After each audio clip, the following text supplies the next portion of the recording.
feels so good not to hear the jingle bells. I have to admit that. Man, I shouldn't have packed them away, but I fancy all the time now. Oh, yeah. Well, welcome to the Craft Parenting Podcast on this surprise episode. Mm-hmm. Not exactly sure when I'm going to post it, but I don't know when you're going to be able to edit it. Well, hopefully I don't have that edit. So there's that. Welcome back to the Craft Parenting Podcast, the podcast where we drink way too much in December, apparently. Yeah. You got this, liver. Hang on in there. The podcast about two Cincinnati craft beer lovers with a parenting problem. And now we have a brewery problem.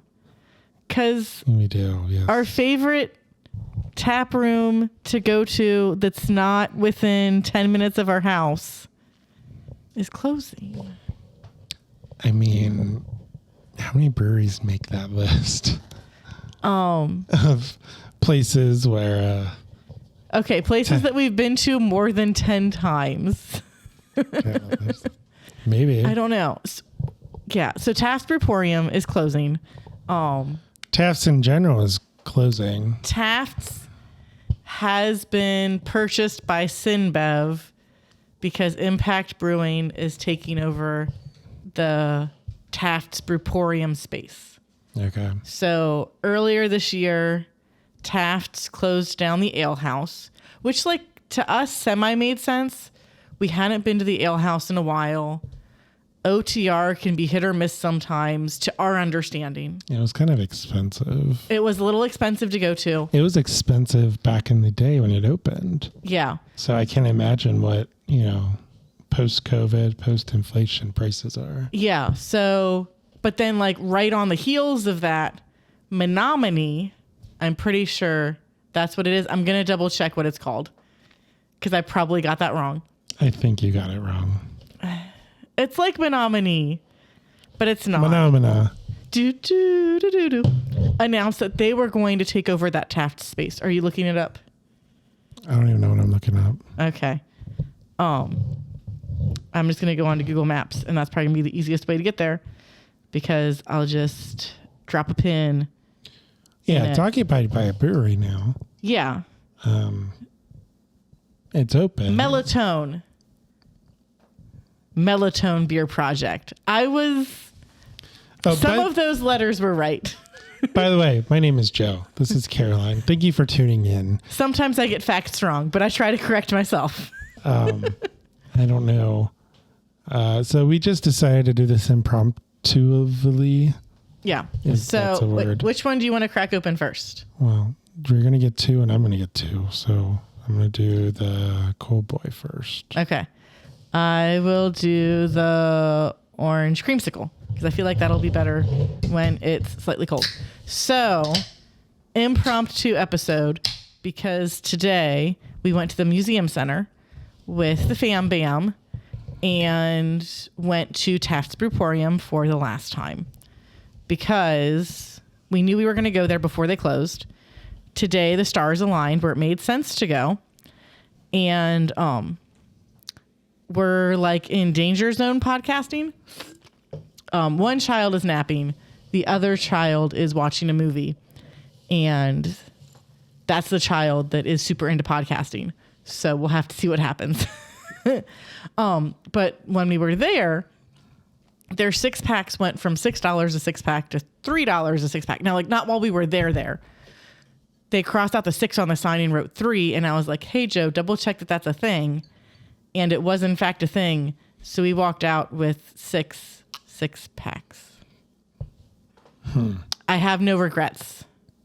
So the beers we ended up with were Nellie's Orange Creamsicle Ale, which is what I'm drinking. And the description is, Taft's main squeeze chased down the ice cream man, and this was the indulgent result. A juicy, adults-only cream ale brewed with heaps of oranges to transport you back to a simpler time. Sweet and nostalgic. And this is 4.8% ABV. It's less hoppy, it's medium malty, and it's light in color, according to the side of the can. Yeah. And I am drinking the Cold Boy, the Anytime Lager, smooth every time. So And they say, this lager features American Pilsner malt and Saaz hops for a clean, balanced character that drinks smooth every time. And it is 4.5% ABV, 20 IBUs. And it says, don't be a punk, recycle. So there's that. Mine says, recycle this memory, please and thank you. And Nellie is Taft's wife, right? Yes, that's my recollection, is that she was Taft's wife. She was famous for the key lime pie. Is that a thing? So they originally had Nellie's cream lime pie, and then I guess they inverted it for the winter, and they made it orange. And then I guess they also made an offshoot, and they called it Orange Creamsicle Ale. Apparently, she was the first lady of the United States from 1909 to 1913 as the wife of President William Howard Taft.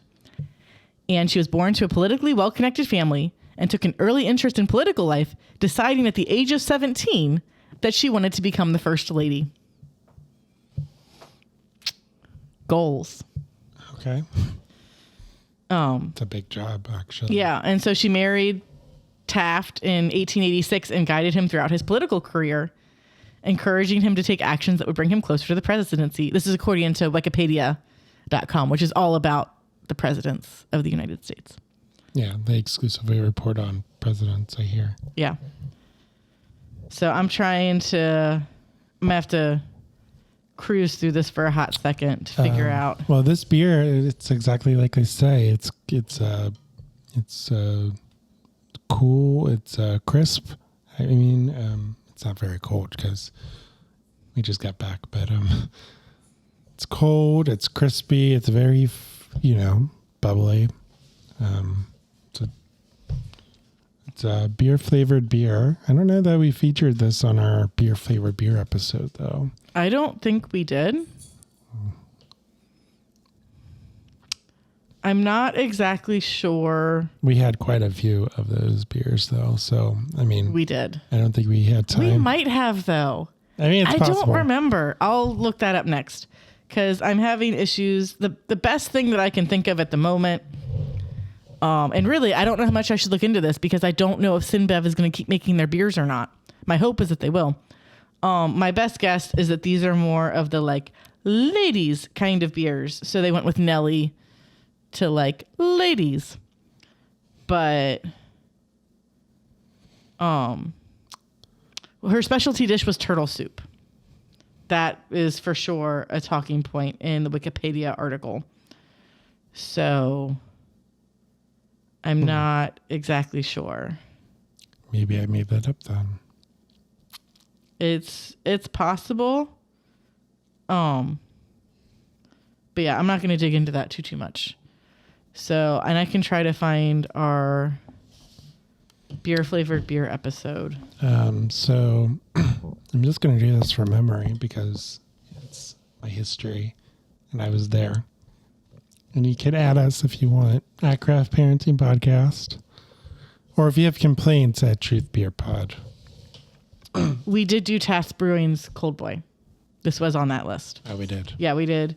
Fretboard, 13 Below, Braxton, Rheingeist, Madtree, and Taft's. Mm-hmm. I believe Taft's Brewing opened on opening day in 2015. They opened up in a renovated church, and the head brewer, I think went over from 50 West, if I'm not mistaken, at the original brewer. I don't know if he's part owner or what he does now, but they did open in 2015. They opened up on opening day in 2015, like I said. Mm-hmm. I'm just corroborating you. You got it right. Yeah. I feel like he went over from 50 West. It's possible. I mean, that was back to when a lot of people were bouncing around between breweries, where it was like, I'm going to work for your brewery, and then I'm going to go to this new brewery. Yeah. Get trained up on how stuff works and then move on to another place. So they renovated this church. They put a lot of time, a lot of detail into it. It was a beautiful church. It was gorgeous. And they turned it into a brewery, a restaurant, brewery, restaurant. They had, what do we call it? Beef tip? I thought it was like tri-tip. Tri-tip? But it was... Sandwiches. Elevated barbecue is probably what I would call it. It's like, yeah. Well, I don't know if it was barbecue. It was like, it was like roast beef, I think. Yeah, like stuff you would like smoke or grill or... It had like the liquid I would dip stuff Au jus. in. Au jus, yeah. Quite expensive if you were to eat there. So it was a night out. Like it was fine dining essentially, but they made their own beer there. For a hot second, it was our go-to place to take people from out of town. And we might have only done that like once or twice. But like my uncle came into town and he wanted to like see downtown and we're like, well, let's go to Taft's then. It was our go-to place if we went to OTR. Yeah. So if we were going to go down to OTR to drink, we would start out at Taft's, get a beer, get some food, and then move on to the next place. Because then we could park in the Washington. Well, we'd probably still park in the Vine Street garage that we normally parked in, walk there, and then go back up to Vine Street to hop bars. 16-bit was our go-to place to go with friends who typically don't drink, but might have like a slushie or something. Yeah. Some weird. The Macho Man Randy Savage drink with a Slim Jim in it. Man, I think they still exist as like pins or something like that, but we haven't been there. Not in that space. Yeah. No, they moved. Yeah, they moved, but I don't. We haven't been there since they moved. Nope. And one day we should go with kids, but that ain't gonna happen anytime soon. I think we could go to other places. Our kids love the thought of playing video games. Like, so Taft's Brewporium is only going to be open for like 2 more days as of this posting. I think their last day is the 30th. I'll try to find their Facebook post here in a second. Oh, the 29th? Oh, yeah. So they're definitely like, that's why the beers were $3 pop. Or $3 6-pack. Because they're trying to clear out as much product as they can. And they refilled their cooler 2 or 3 times while we were there, if not 4 times. And people were leaving with cases. So they opened in 2015. Let's see. It was a church, so they had an upstairs space, and they also had a downstairs space. The downstairs space was more like a speakeasy. Maybe you could order food down there, but I think it was just straight drinks. I think so. They had like bourbon and stuff too. Yeah, it was like a fancy pants bar. And then upstairs was nice because all their taps were against like the back wall. So it looked really fancy. And it had 2 stories for the dining area. Oh, yeah. I did a Stitch day there once. That was fun. I think they gave us discounts on appetizers or something. I went there as part of our bachelor party. Or as in, I had a double bachelor party. Yeah, you had a joint bachelor party because we had the same circle of friends, essentially. Yeah, so we were getting married in June. Our friend was getting married in September, but he wanted to have his bachelor party in like May or something due to scheduling with his brother, and was like, hey, like, we're pretty much all going to do the same. Like, we have the same interests, and like 3/4 of the people that are going to be invited to your bachelor party are also going to be invited to mine. Let's just get a bus together and do one big thing. Yeah, we rented a Peterman bus. I don't know if it was a Peterman bus. It was a school bus. It might, like, Cincy Brew Bus might have been like the start of a thing then. Oh, we had like 25 people. But there were more people than would fit on a Cincy Brew Bus. We had like 25 people. So that was an option. But actually, the Cincy Brew Bus, we went on a bus for the bachelor party that I just went on. I thought they had their own like bus. But it was a bus. It was, yeah. So I think they do both. They do both. Well, we went to like 5 or 6 breweries. Yeah. At least. Taft's downtown. And then Taft started getting bigger and bigger. But they were limited by the footprint of that church, which was not much because they brewed in the basement, like the same side where the speakeasy was. They had a glass wall that looked onto the brew space. I'm 75% sure on that one. Yeah, they did. I think so, yeah. So they bought a warehouse in Spring Grove and called it Taft's Brewporium, and it was more of an industrial space, which made sense with where it was. And they said they were going to put in a stone-fired pizza kitchen, and they had bench seating, and they had high top seating, and they had bar seating. They had a little event room. I think they had a stage at one point. They did have a stage. Every once in a while, they would have a stage because, like, we saw a bluegrass band there. One of the times we went there, there was bluegrass band playing, which I think I still follow them on Facebook because they were pretty good. Do I remember who they were? Not really, but they were really good. We went down one random Wednesday in October, and they were playing horror movies in October. For Gustav night. I think it was for Gustav night. So I got this Gustav glass because if you bought a Gustav glass, or like it was either you bought a Gustav glass or like you got a glass with your first draft of Gustav. And if you posted a picture on social media, you got entered for a chance to go to Europe. Yeah, so the Gustav was their Austrian lager, which it's a bit lighter. It's basically Oktoberfest light. Yeah, and this is like one of my favorite glasses. So it's an Austrian lager. I believe Austrian lager, whatever. It's Austria something because I think they were giving away tickets to Salzburg. It might have been. They're giving away tickets to Austria for sure. So we watched, God, what is that? Is it Lucky Number 7 or? No, it was just 7, right? Just 7.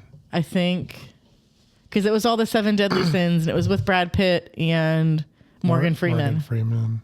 So Gustav is a multiple award-winning lager, features notes of light honey balanced by a toasty finish, and it won awards in 2017 and 2018. It's a Vienna lager. Vienna lager. Yeah. Okay. That was a good beer. Did they used to can that or no? I'm not sure, but someone tagged a very much not Taft's beer. It's also called Gustav, but it is very much not a Taft beer in November. So the most recent check-ins are definitely not the Taft's beer. They're different ones. Yeah, it's been a very long time since I've seen them make a Gustav. Yeah, they for sure had it in the tap room like a year ago. Because this is a definite check-in November of 23. At the Brewporium or at downtown? It said it was purchased at the Brewporium. This looks like it could be. It looks like the Brewporium where it's got a big boy in the back, which that'll be my next beer. Okay. Actually, I don't know if I talked about my beer. I think you talked about your beer, and then we started talking about downtown. I thought you read it. Oh, I did read the can. Okay. It's a good beer. It's very orangey. It'd be perfect for the summer. We'll see if it lasts till then, though. The beer that I remember drinking the most at Taft's is their Cherrywood Amber. Yes. You drink a lot of that.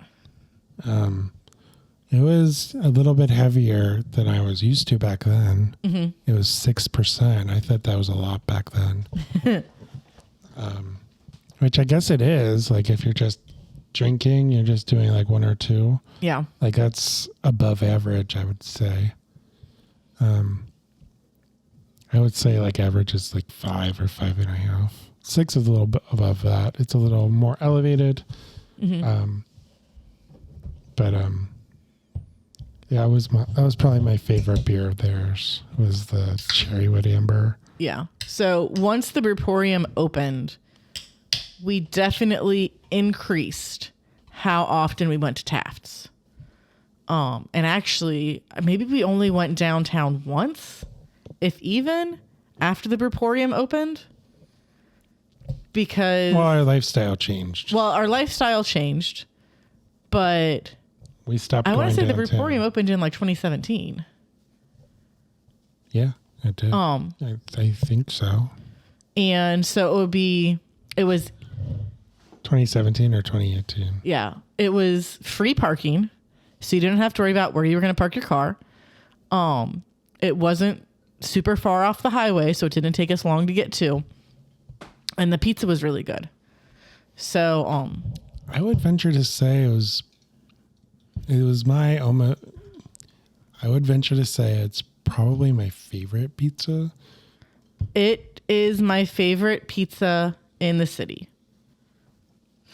The style is definitely, a good style. They have, we only get the ones, we've only tried one. Well, they only really have one that I can eat.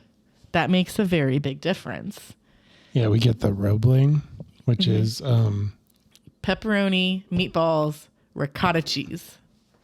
Yes. Just like dolloped on it. Yeah. And the kids are like, yeah, I don't want the white stuff. And I'm like, the white stuff is the best part. Ricotta cheese on pizza. Who knew? Yeah.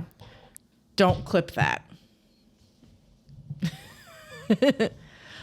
So I just cracked open a Taft's Brewing Company Frisch's Pumpkin Pie Ale, a pumpkin pie flavored ale. It is 6% ABV, 30 IBUs. It is less hops. It is more malt, and it is medium in color. Big Boy asks you to recycle. The two biggest boys of Cincinnati have come together for one special beer. Hints of cinnamon and nutmeg combined with a malty profile for a smooth, rich finish. Sweet and spicy. Not like hot pepper spicy, just like tasty spicy. And this is my favorite pumpkin beer. Like my favorite pumpkin pie beer. I mean, it's the only like pumpkin pie beer, but it is one of my favorite pumpkin beers of the season. So that's an extra special beer because both Taft's and Frisch's are on the fritz. But yeah, it's got the spices and it's got like a hint of pumpkin. Cause it seems like a lot of what places do is it's pumpkin pie spice. You don't necessarily get like the pumpkin. Now there's a few places that still do the pumpkin. Where like it's pumpkin because Hearth does theirs with pumpkin. But a lot of people have just turned into he was spice. talking about getting pumpkins from the farmer. Yeah, they work with. Yeah, they get pumpkins from Burwinkle.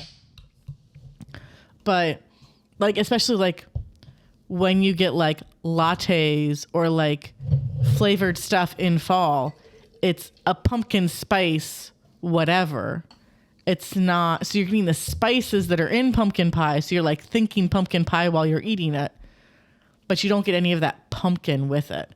This, I get some pumpkin and I get some crust. Is really tasty.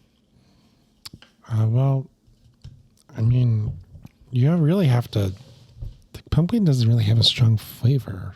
It doesn't. So, I mean, it's hard to. Yeah, that's why a lot of people just go with the spice.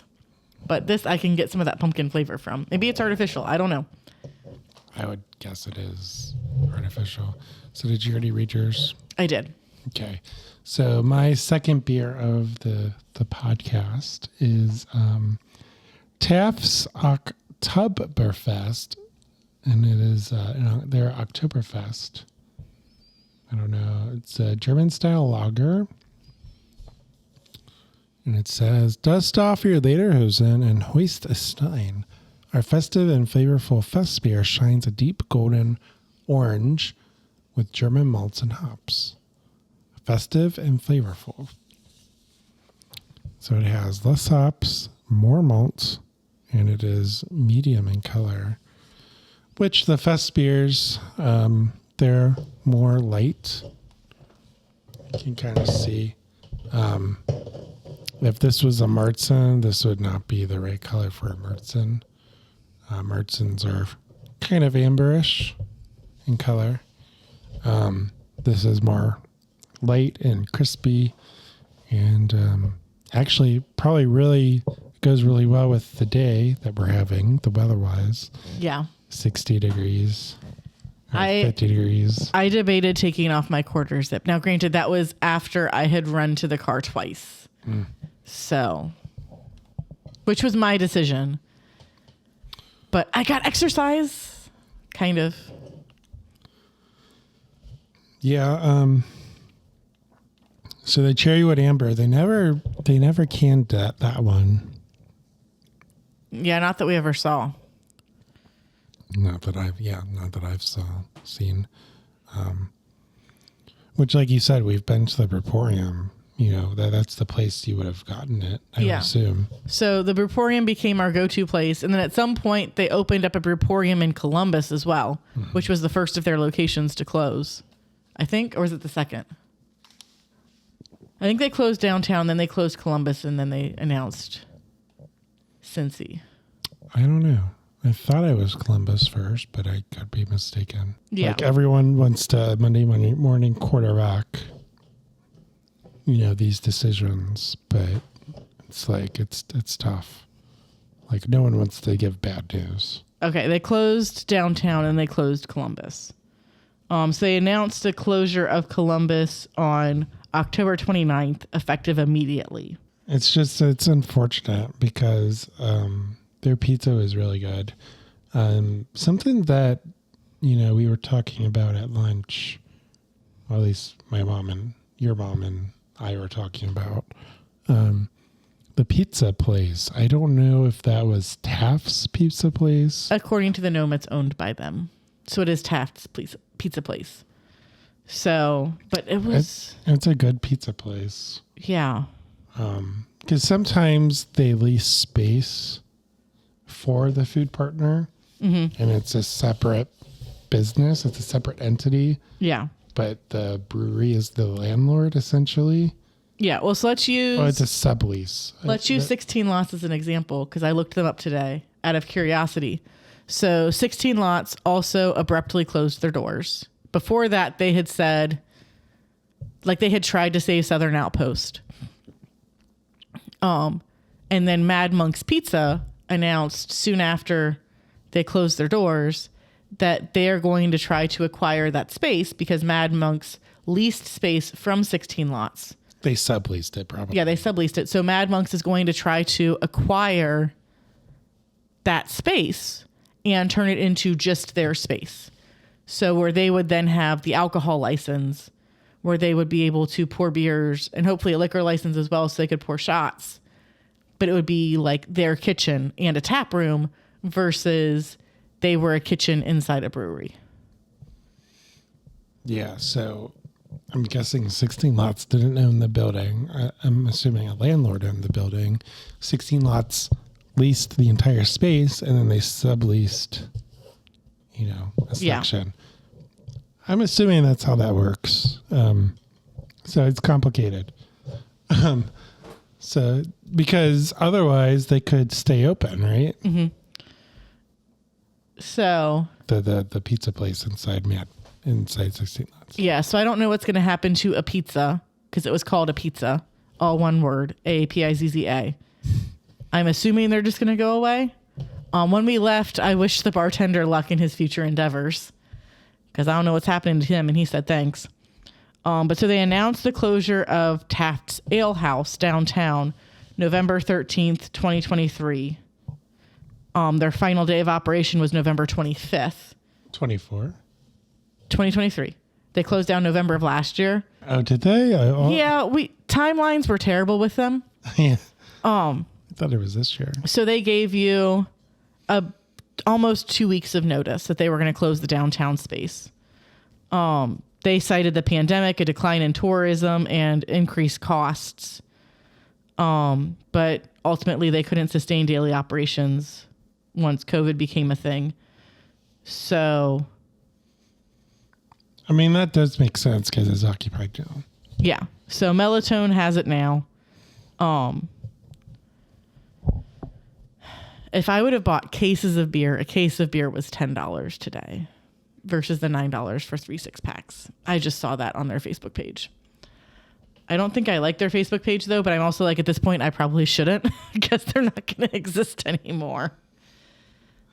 Oh no, I do like them. You're part of the problem then. I am one of the people that like their Facebook page.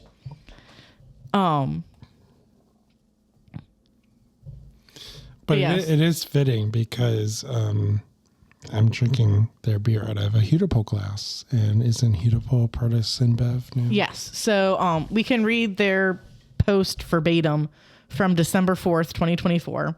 Our beloved Taft's Brewporium Company brand is being acquired by Cincinnati Beverage Company.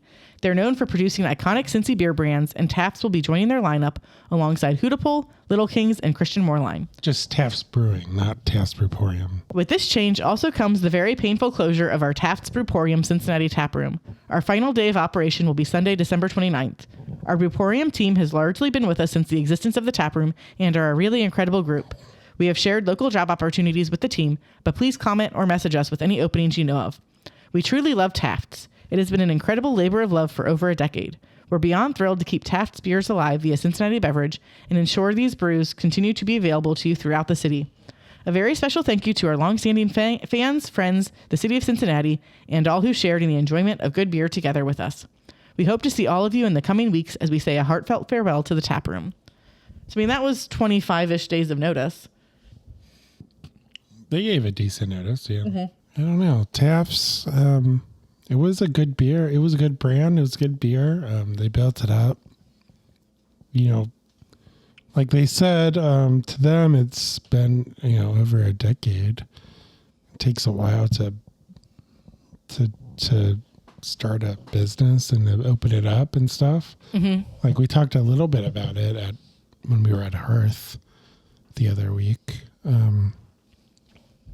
It takes, quite a bit of time to come up with a business plan, to get all the regulatory approvals, to renovate the space if you're doing a tap room, to get all the equipment ready. Permits, zoning. Yeah, that's what I mean, regulatory. Like to them, it has been a decade. Yeah. But they did open in, opening day 2015. So not quite 10 years in business, but they could only make it 4 more months. Though then they'd be like that one brewery where they had like their 1-year anniversary party and then they shut down the doors. I don't remember who exactly that was, except I'm starting to remember, but I won't say it out loud. 1-year anniversary? They had like a 1 or 2 year anniversary. It was a tap room. They had like a 1 or 2 year anniversary and then like 2 days later shut the whole thing down. Didn't tell anybody. See, that's like so it's like 6 in one, half dozen in the other about giving notice. Because like if you give notice, your employees are more likely to quit before your last day of operation. Unless you can like incentivize them to say like, hey, if you stay on until the end, like we'll give you like an extra $100 or whatever. But like to just like close the doors and be like, hey, customers and employees at the same time, good luck. It's frustrating because as a consumer, I had zero warning that this was going to happen if I wasn't able to read writing that's sometimes not on the wall. And as an employee, how do I know that you're not going to just like completely leave me out to dry? Now I can probably claim unemployment, but that's not the same as actually having a job. There's severance too. I mean, and in some cases there may literally be $0 in the bank. Yeah. Like people think, restaurants, breweries, they have these high overhead, or low overhead. Like they're making so much money. Margins are paper thin. If that, I mean, you pay too much money for butter this month. Well, there went half my money to pay people, but I still got to pay them. Yeah. I mean, retail is very, very tough. Well, I mean, like, especially like food, because your stuff spoils. So if you make a bad call, well, I've got all this food that I now have to throw out. Food, labor, the cost of labor is up. I just read that Ohio's minimum wage is going up in January to like 10 something. Mm-hmm. Remember that? Remember your first, you worked for the government, so. Yeah, I worked for the government, so I was always making over minimum wage and I was always home by 10 o'clock. Yeah. Like, actually, I think the latest we were ever open was 8 p.m. And we closed the doors and left at 8. Screw you. Hey, I am sorry that I made good decisions with my jobs. My first job, I worked at La Rosa's as a dishwasher. Minimum wage was $6.25 an hour. Here, let me play the world's smallest violin for you. And then when I became a server, I think I was making $3.25. Because you had tips. If you made over so many tips, like an hour or a month or something like that, you technically didn't have to get paid minimum wage. There was a whole different classification of minimum wage. Mm-hmm. I think I read that tipped employees get paid $5 something now. The cost of labor is outrageous, but also the cost of goods is outrageous. So it's kind of a lose-lose situation for everyone. Yeah, I mean, that's what inflation is. It's a lose-lose. It's a tax on everyone. And it's a vicious cycle. Your wages go up because of inflation. And then because people get paid more, the goods go up because the cost of production goes up. And then people want more money to get paid. So then they want their wages to go up. And then their wages go up eventually. And then the cost of goods go up to compensate. So it's like a vicious cycle. And that's how you get hyperinflation. And this has been Economics 101 with Joe and Caroline. Well, yeah, companies are never going to... It's very rare that a company will lower their prices, even if their costs go down. Because what they want to do is increase their margins.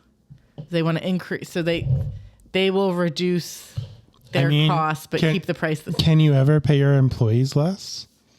Nope. Well, not without having to potentially face the labor board. So, I mean, you can try, but you got to hope nobody goes to the labor board and you don't get sued out the wazoo. Because then you'll be sued with interest. I mean, if your employees get paid $15 an hour, they're always going to get paid $15 an hour. Like you can't just, unless you hire new employees. But the market's not going to take that. So actually, they've only got 2 more days left in the can as of us recording this, and I don't know when Joe's going to post it. Get their beer if you can. It's really good. I'm really bummed to see them going. I don't know what SinBev is going to do with it. Technically, Impact Brewing still works out of that space. And Impact Brewing is the same people who's brewing Taft's beer now. So they could still be brewing Taft's beer, but it's probably only going to be the stuff, like this stuff that's currently in package is probably the only stuff that you will see in package. Like the Cherrywood Amber might be Dunzo's. It's whatever their core beers were. So like the seasonal stuff, like probably this one you'll see. That's off camera now. Okay. Cold Boy you'll probably still see, I would assume. I doubt you'll see Nellie's orange creamsicle. You might still see their key lime pie beer. Probably that was one of their core beers. Mm-hmm. Cherrywood, that might, but you would have to redesign the labels. Yeah, I don't think they ever packaged it. Yeah, so I just don't know what capabilities SinBev has as far as staff, because I don't know that they brew beer. I think they're just like an investment thing, but I could be wrong. Maybe they have a designer on staff. Maybe they have a marketing team on staff. I'm sure they have a sales team at least. Mm-hmm. but like a content, team to write, descriptions and design labels and stuff like that. They might have that. I don't know. Yeah, I mean, as of the moment on Untapped, I don't see anything of the cherrywood amber in packaging. Yeah. They did do it. They had it at some point because Gnarly Gnome did a post about it. Oh, yeah? Yeah. Hey, Gnarly Gnome. How about that? I can't tell. That looks old, though. It does look old. I'm not sure when he posted this because it doesn't have a date on it. Yeah. So you'll probably see the core stuff. Gavel Banger is one of their core beers that people like. It's their IPA. Nellie's Key Lime Pie. That's probably a safe bet as well. Santa's Bribe, their Christmas beer. Oh, yeah. I love that one. I don't think we'll see that again, unfortunately. It's kind of a niche category. They'll probably just do the core beers, Well, I mean, I feel like Santa's Bribe was like the year-round beers. a seasonal core beer. Like it was a seasonal, I feel like I could normally find that one in Kroger. I'm going to go look for it in Kroger the next time we go. Well, but Kroger's that's like a whole different topic because craft beer selection is weird now. It's like non-existent. I don't really buy craft beer at Kroger anymore, but I also only really buy craft beer in the tap room. Yeah, I mean, you have to now. Yeah. Everything is changing in beer, and that could be a whole nother episode that we could discuss. Yeah. With other people, but hey, you want to be on that episode? Let us know. Yeah, just we have an 8-foot table now. 8-foot table, yeah. We can fit 4 people on one side of it. Our 5-year anniversary is coming up. Oh, 4-year. Elliot's about to turn 4. Okay, 4-year, whatever. Don't make Elliot older than he is. Volume 5. That's what I was going for. Because he's a cheeky little monkey. He's got this great mischievous grin. I mean, he always has. I recall pictures of him as a 4-month-old with this cheeky little grin, and he has not gotten out of that ability. His laugh, too. Yeah. It's infectious.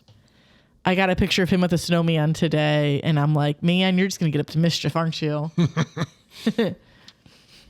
He has this quarterback grin. Mm-hmm. Not that I wanted to play football or anything, but he's not allowed to play football. I would like his brain to not turn into Swiss cheese because he is very smart, and I would like him to keep his brain. Well, the quarterback, I mean, that's probably the safest position.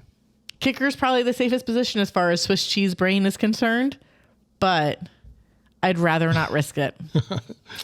By the time he's ready for football anyway, which I think they start in 4th grade or something. I'm okay with flag football. It's the full tackle football. That should not be a thing until high school at the earliest. I don't think it is a thing. It is they were doing full tackle in middle school. I think they do it in elementary school too. Because they say now, or at least 2 years ago, with the the concussion stuff, the big hits aren't. I thought there was a dog outside, but it's actually a deer that's on the other side of our fence. You got to come back this way. With concussions, it's not necessarily the big impacts that you get in the NFL that are the issue. It's all of those minor hits that you got leading up to that. So it's a lifetime of hits prior to that giant hit that you got made it an issue. Oh, yeah. Gnome says that this article about Taft's Cherrywood is from September of 2015. Day it. I just want to point out these awesome beer lights that you got for Christmas. Is this also the point where I announced my award? I won an award, you guys. You were given an award. That's what an award is. You were given an award by your 5-year-old daughter. Excuse me. That is the best.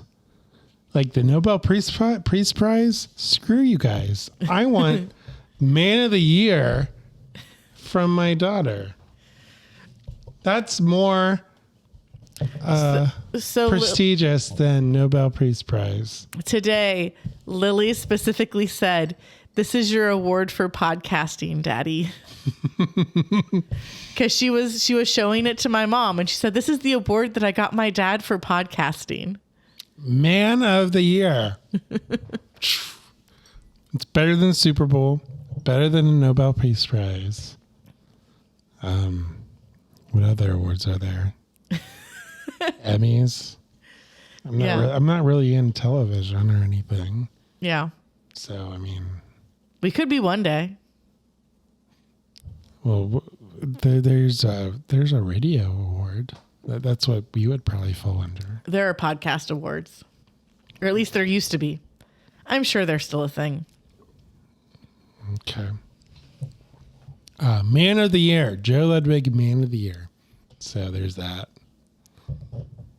I'll put that right there. If you like this episode, please make sure you Slam that like button, smash subscribe, ring that notification bell. This sounds so weird without bells. I know.